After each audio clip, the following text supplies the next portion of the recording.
Hey folks, John Henning here with the Franchise Radio Show. Thank you so much for stopping by. Many of you know that I'm super passionate about franchising. I've talked with a lot of folks. We've been recording this podcast for over 10 years, hundreds and hundreds of episodes. I've been a franchise developer. I've sold franchises. I even currently own a franchise. So I am so excited every single time I get a chance to interview someone on the podcast. I hope that that comes through. I strongly encourage you to listen in as I explore the franchise industry deeper and deeper with the folks that make the franchise world go round. On the podcast, I get a chance to interview franchise directors, franchise VPs, executives, founders. Some of my favorite times are recording the podcast and talking to people and getting to know them and what makes them go and what excites them about their franchise company. So listen in to this episode as we get a chance to talk with yet another franchise professional, and make sure that if you do reach out to them, that you let them know you heard the interview on the Franchise Radio Show. Thank you so much, and I'll see you soon.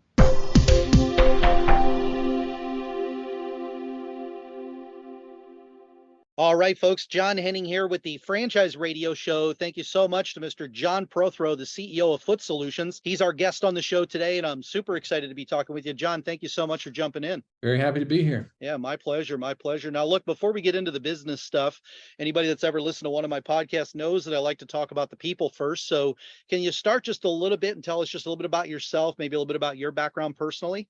Sure. Personally, grew up in LA. That's an old joke, stands for Lower Alabama. Lower Alabama, yeah. Yeah.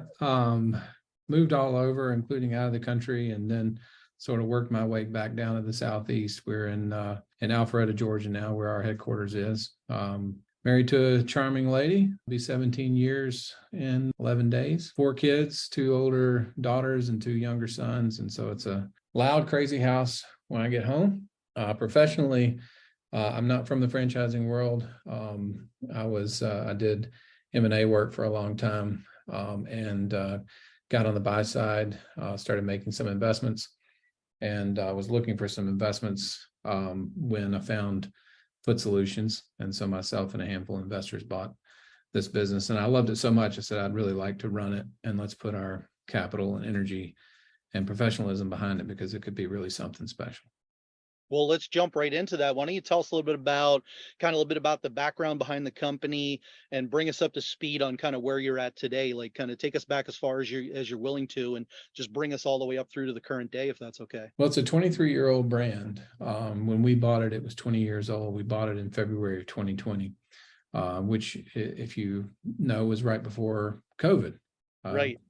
And it was only franchised, but imagine being the franchisor of a lot of franchises that serve an older population at a brick and mortar retail in a quasi medical setting, which requires you to be very close and actually, touching feet and being sure. So I got a lot of there was a lot of jokes from my friends about buying and my investment timing. But in any case, we bought it 3 years ago. It was a brand that had a really good run of franchise sales in its early history. And I think probably one of the problems, I don't think I'm speaking out of turn, but one of the issues was they sold them quickly without a real good plan to support them. And I don't know that there was a really strong vetting process associated with who was invited into the franchise system. And we didn't want to recreate that scenario, but we love the niche, love the brand, love the idea and the economic characteristics of it. So we said, well, let's do what we do with this business and see if we can't make it into something really special. And so we did. We spent even during COVID, we spent quite a lot of money on our brand, did a complete brand redesign and redevelopment. It wasn't just around imagery and colors and all that, although we did that. We really spent a lot of money talking about trying to figure out who we were as a brand, what we wanted our culture to be, and really defining, how we serve the customer. And once we had that defined, it took us a while, but it wasn't like there was a whole lot of retail sales going on. No. And we really started pressing go on a pretty aggressive growth plan We bought a couple of companies. We bought a company down in Florida that was a competitor, had 11 doors. Okay. Bought some franchise locations from retiring franchisees, and then opened a few stores as well. So we're operating 20 corporate locations now, which has given us enough scale to have a real corporate team and a support structure. Mm-hmm. And I mean, it took us 3 years to have the infrastructure really to be able to go out and sell franchises again. But we pressed go on selling franchises really late last year, early this year. And we haven't used any franchise sales organizations. We've worked very closely with one consultant in particular, because again, we didn't want to recreate the problem that was before, which was non-vetted. Just as long as you've got a heartbeat and a franchise fee, you get to be a Foot Solutions franchisee. And we've sold quite a few territories so far, but all to very competent and professional people who I think are going to do a great job. I know they're going to do a great job.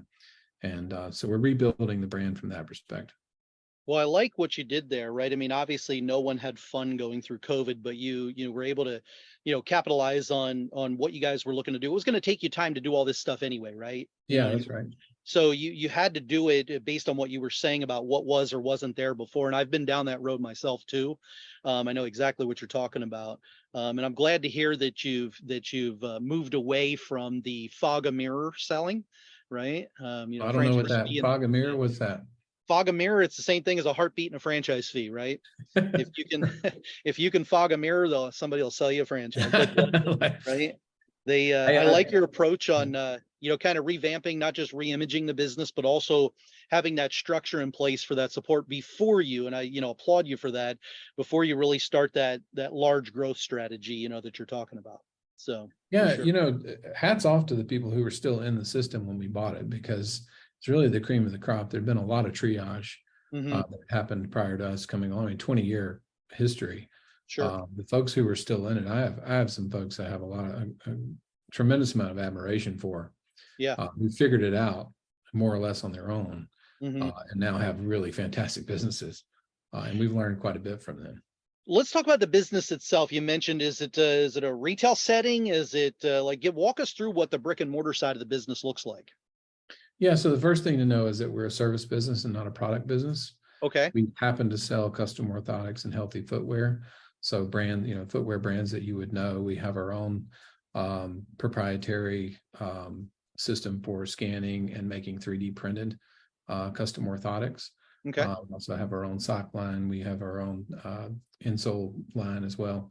But the important thing to know is it is a retail setting that looks a little bit like a shoe store, but you're not going to see people coming out of the back with 5 or 6 boxes and just drop them on the floor. And the customer comes in, they're greeted. If they don't know what a Foot Solutions is, we tell them we're a foot wellness retailer. And what that means is we're going to spend some time with you, and we're going to figure out what's going on with your feet. We're going to watch you walk. We're actually going to touch your feet, and feel and do an analysis of your feet. And then we're going to put you on our proprietary digital scanning devices. These are really, they do pressure mapping, and they do digital mapping of the feet as well. Okay. And so it's used more or less as a diagnostic tool. A lot of technology you see like in your running store, that's kind of a lot of cases it's a sales technique, or what we call retail theater. But we really use the system, and it's a system we license from Europe, from a very smart, innovative company. The feet get scanned. The person who met the customer at the door has been trained by us, in a lot of cases third parties as well. Very highly trained people work in Foot Solution stores. Okay. And they do an intake form. They write what they've seen in the gait analysis. They write what they think might be recommended. Okay, this person supinates on the right side. We think there needs to be some posting on the right part of the foot, the right heel, or something to that effect. And I'm not one of the experts, by the way. So to all you foot experts out there, if I said something incorrect, just ignore that. But they're all like, oh my gosh. Yeah, they're like, no way, you would never do that. So they fill in a pretty detailed intake form. The digital scan, the pressure map goes to a design team that sees all the notes and the intake form, as well as the design, and then a design of a custom orthotic gets made. And then that design goes to our 3D printers. We do have milling as well, because some doctors refer us and they ask for milled product. Okay. But most of our products are 3D printed. And so that's the custom orthotic sales process. Mm-hmm. But it's the same for shoes as well. If you come in and you don't necessarily know what you need, and a lot of people come to Foot Solutions because they need something. Their feet are hurting, or they're not wearing the right shoe, or their doctor told them to come. Mm-hmm. But they don't know what they need then? Oh, no, not usually. So a lot of times they'll come in and say, well, my doctor told me to come in here and get a shoe that works for my feet, Yeah. And so as part of that analysis, if there's not a custom orthotic involved in that, we'll say, look, all right, based on what we can tell, you need a shoe that's very controlled, or you need a shoe that's got a little bit more support here and more support there.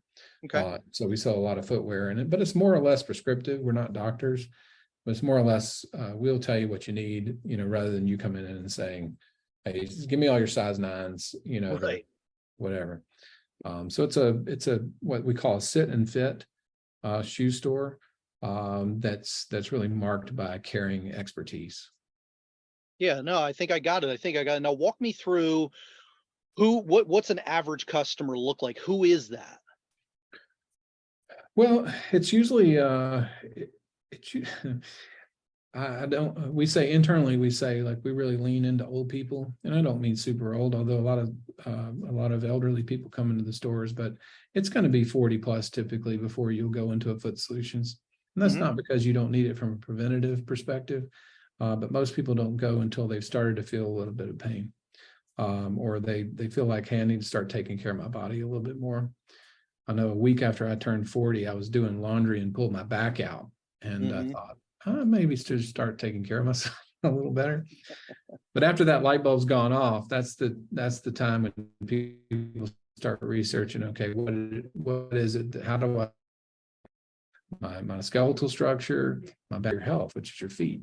And as people learn and study that, they will go and they'll come to Foot Solutions. So it's a 40 plus group.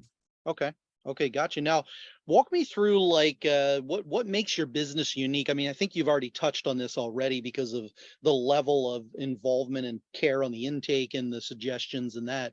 But is that the competitive advantage, or is there something else that you want to talk about? What is the competitive advantage of your franchise?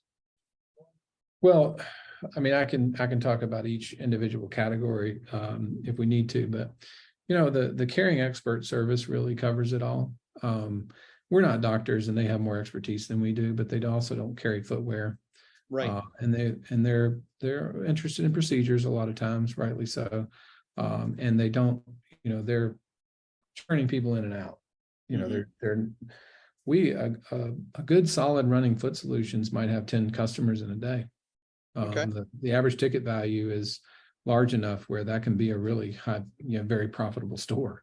But that gives you some time to spend with the customer, learn what they need, and take care of them. And from an expertise perspective, so we're not doctors, but we are better than your local running store. Sure. And if you go to the running store, a lot of times that person has had some training, but that guy probably just happens to run a lot and like running, and also like shoes and know a little bit about it. But our real differentiating factor is if you come to Foot Solutions, we know what we're talking about. And then from a technology perspective, we're sort of version 5.0 versus the rest of the world being 1.0. Let's switch gears a little bit and talk a little bit about the franchise side of this. Let me ask you about, describe like your perfect franchise person. Like, who is it out there that you want to talk with? And then maybe we can get into a little bit about what the owner does every day as an owner. Sure. And I'm going to, at the risk of being too simplistic here, there's really only two things that matter a ton to us, maybe three, but we're assuming a certain level of competency. Okay. Sure. If you assume a certain level of competency, the first thing is we need our franchisees to be cashed up. Okay. You might be very successful risking your last dime and putting your house in an SBA loan and owning a Foot Solutions. You may very well be successful, but I'm not going to be responsible if it's not. I know a franchisee who's still around, but he bought a franchise like the week before 9/11. Yeah. If he had put the last dime up and put his house on the line, he would of course lost everything. Sure. And so we really want our franchisees to be cashed up. A lot of folks want multi-unit operators. We're not different than that. Foot Solutions was originally sold as a mom and pop sort of owner operator model. We still do that. We're still happy to do that. But I think it's actually a very attractive annuity investment for a multi-unit owner operator or owner, because it scales really well. It takes a while. It's an annuity, so it takes a while. You're not selling burgers. You're not going to see the same customer the next day that you sold a burger to. Right. But if you have the patience and the cash to get to kind of year 3 and year 4, after you've built that customer base over a period of time, you start seeing the same customers coming back. It can be a really nice cash flow business that churns really well. So assuming a certain level of competency and you're cashed up, the other thing is, would we want to be friends? I mean, honestly, what they used to say about Bill Clinton, you'd want to have a beer with the guy, sort of thing. I don't care about having beer with the franchisees, although that's fun. But we spend so much time in meetings and on phone calls and dealing with, the whole staff just got COVID, or my landlord is threatening to kick me out if I don't do, all sorts of things. Sure. We better get along. We better get along and have a good relationship. And that's why, we'll have a couple of calls with franchise prospects, but we'll say, look, you come on down to Atlanta and let's spend a day with each other. It'll be an informal. We'll take you through the process. It'll be, a discovery day, so to speak. But let's figure out if we really want to be around each other a lot. Because if we don't, then let's figure that out early, because I'm not interested and you're not going to be interested either. Because that is the relationship. It is a very close, tied in relationship. All of them have my cell phone number. I talk to franchisees every day, emailing every day. And the relationship is super important here.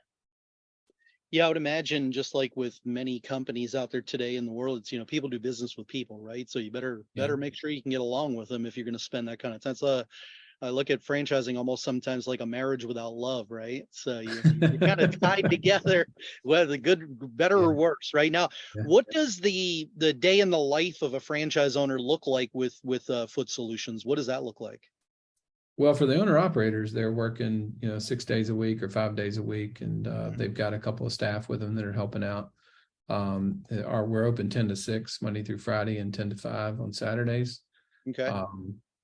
If you're in some retail centers, force you to be open on Sundays. We don't like that, but some of them are open on Sundays. But if you're an owner operator, you're in the store and you're working in it. You're also working on it. You're generating referral leads. You're going around to the podiatrist, physical therapists, and things around your store, talking to them about what you do. And by the way, those people are looking for service providers, and they're looking for what you provide. So it's an easy conversation to have. If you are a multi-unit investor, you are hiring someone. So we usually think of it like a flagship store plus a cluster. So you're hiring someone to open your flagship store. You've got your store manager who you're going to grow into a regional.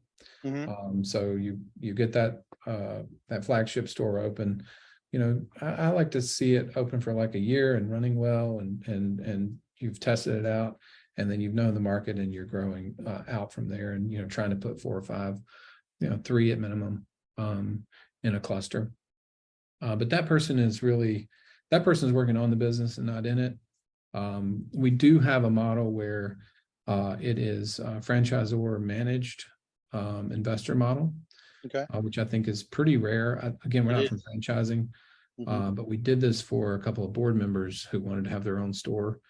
It is working really well. And when I mentioned to our franchise consultant, the guy who brings us the most good leads, he said, well, look, if you could do that, if you're able to do that, that's a game changer. It is. Because there's a lot of W-2 employees that want the tax write-offs. They want to have an asset. They're not as confident in the stock market as it used to be, that sort of thing. So we are selling some franchises like that. We build those out in clusters around corporate stores so that we have staff in the area. Mhm.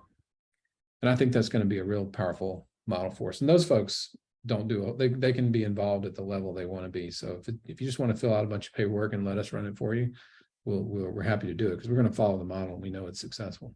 Yeah, and you're already doing that right now. You've already put your money where your mouth is on that. Yeah, we're already operating 20 stores. So adding more to that just means, incremental staff and Sure.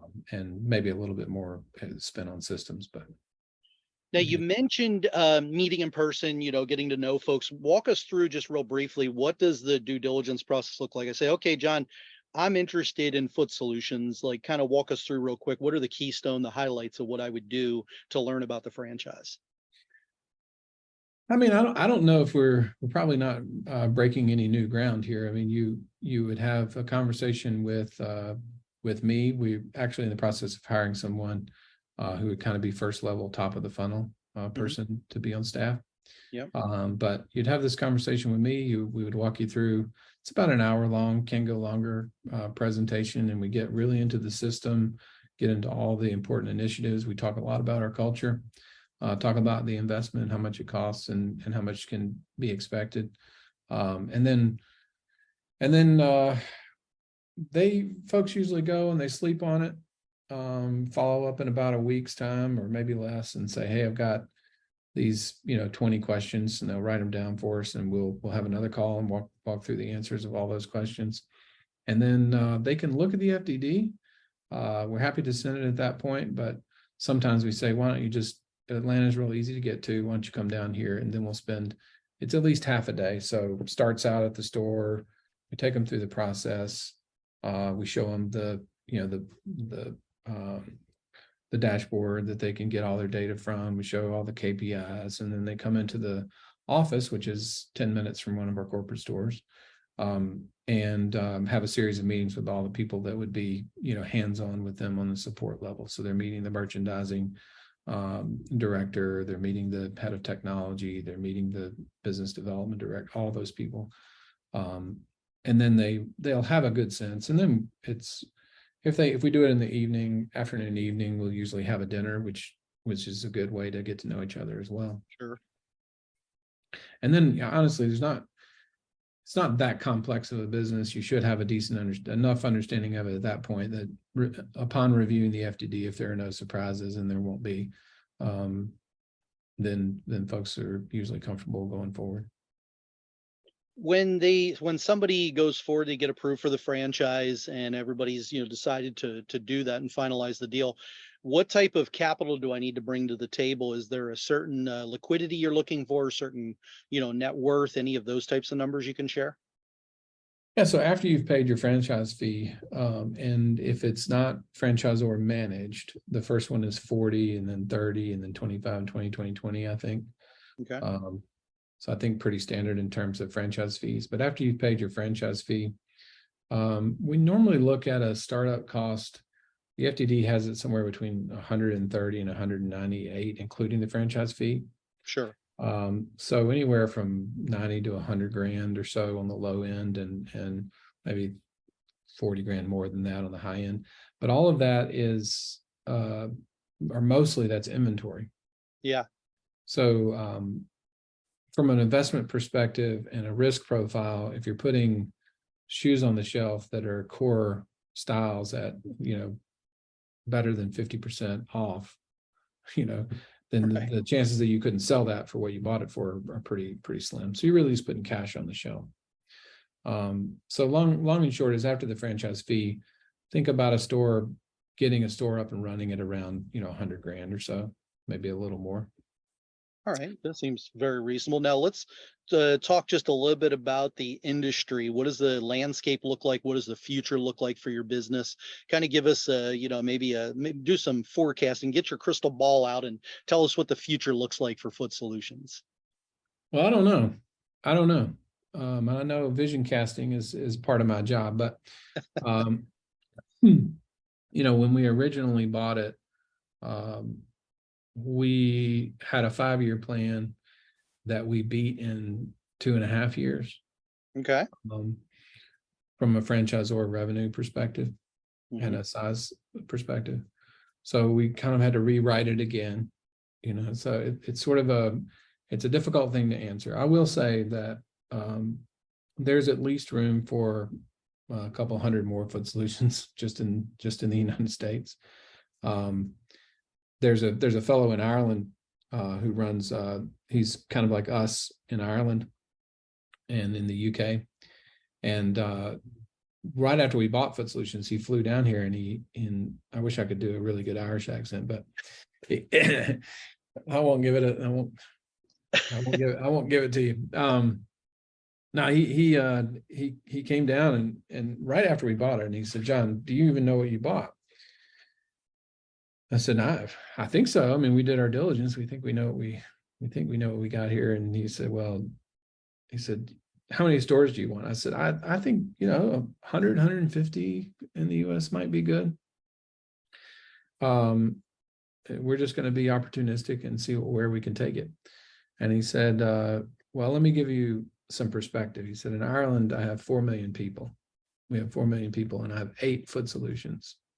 And they do, on average, about $750,000. Okay. And you've got 21 million people in Florida. Right. So he kind of made me start thinking a little bit bigger. I think we thought a little bit too small when we first started. We wanted it to be a successful thing. Sure. But I honestly, with all the things that we've done and the changes we've made, we sort of feel like it's a new brand almost. We have established a really good infrastructure and a group of people who can take this thing to 200 plus stores pretty quickly, and take our corporate revenue to well over 100 million. So I don't know. I mean, if there's more acquisitions that I've looked at, there's more targets I've looked at. And we just started selling franchises. We've already sold several territories. So I'm very optimistic. Of course, man makes plans and God laughs, to paraphrase somebody's quote. But we're very optimistic about what it can be. And I mean, our goal is to turn it into a household name. And we got a long ways to go there, but we're certainly headed in that direction. Well, I like how the approach that you're taking, though, too. It wasn't just come in and let's try and sell as many as we can. It sounds to me, and just correct me if I'm wrong, it's not necessarily about the number of franchises you're opening. It's the stores that are successful using the model that you've kind of revamped into the new ownership group, right? Yeah, we did it's a good point. So we had a lot of legacy franchises and some that were still not great franchises. Some that were still very good, but we gave them 7 initiatives, and we said, look, here's what we think. When we bought it, they were all like, hey, please change it, make this better. And we said, okay, here's, we interviewed every franchisee we could talk to. We did as much study and enough background as we could. And we said, hey, here's 7 things we think you need to change. And we're going to change them all at the corporate level. And if you guys would just come alongside us, we can all make this thing work. And then about a year and a half later, we did a buy-in study. And took all 7 initiatives, and we said, okay, let's look at how people are performing based on how many of these initiatives they've adopted. And by the way, a lot of these initiatives we asked for during COVID, so we didn't force them down people's throats. We didn't have any money to do them.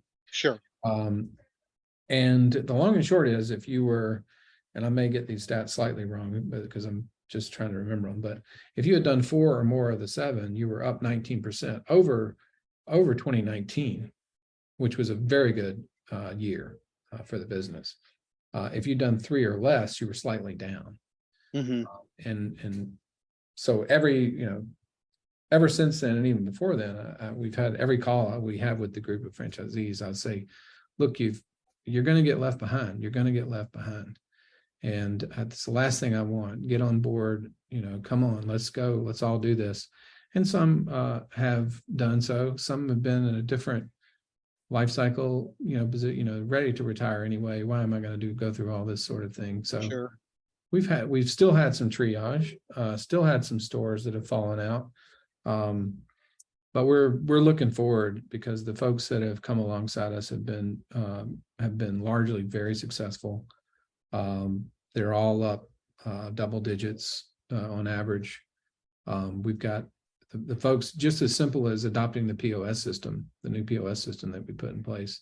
Mhm.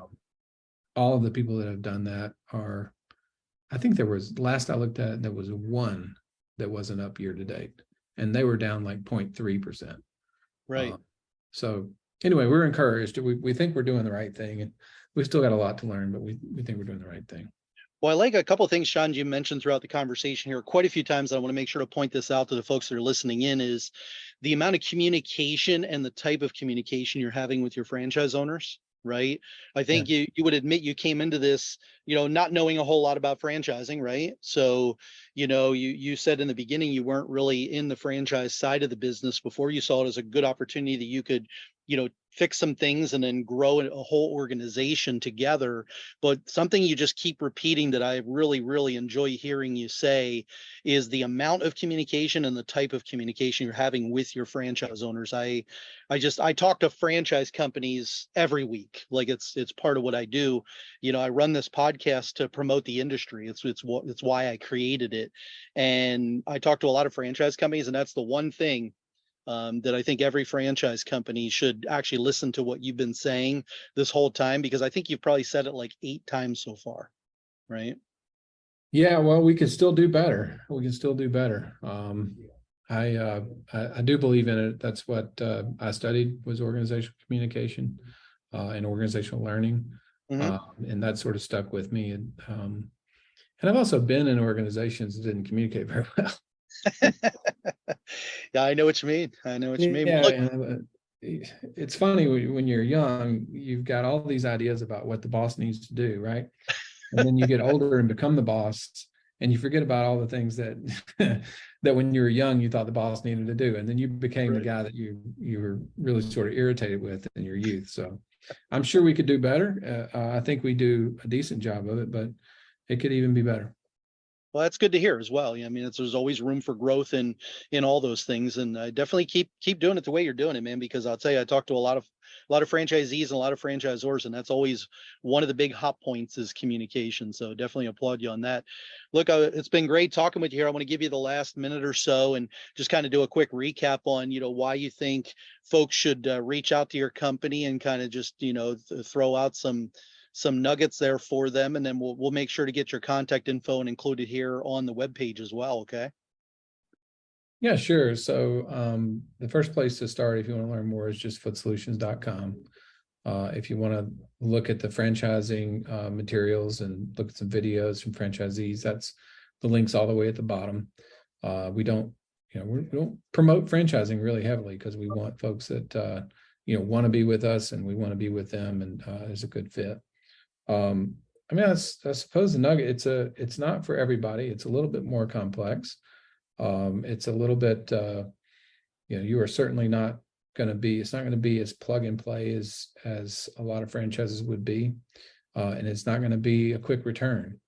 But if you're wanting a nice annuity business that's got some reliable cash flow, and a really loyal customer base, and you want to have a niche that's protected against a lot of competition because there's some high barriers to entry, then give us a call, and we'll, a couple of we have our company characteristics and what we want the culture to be about and what the culture is about. And the last two are sincerity and trustworthy.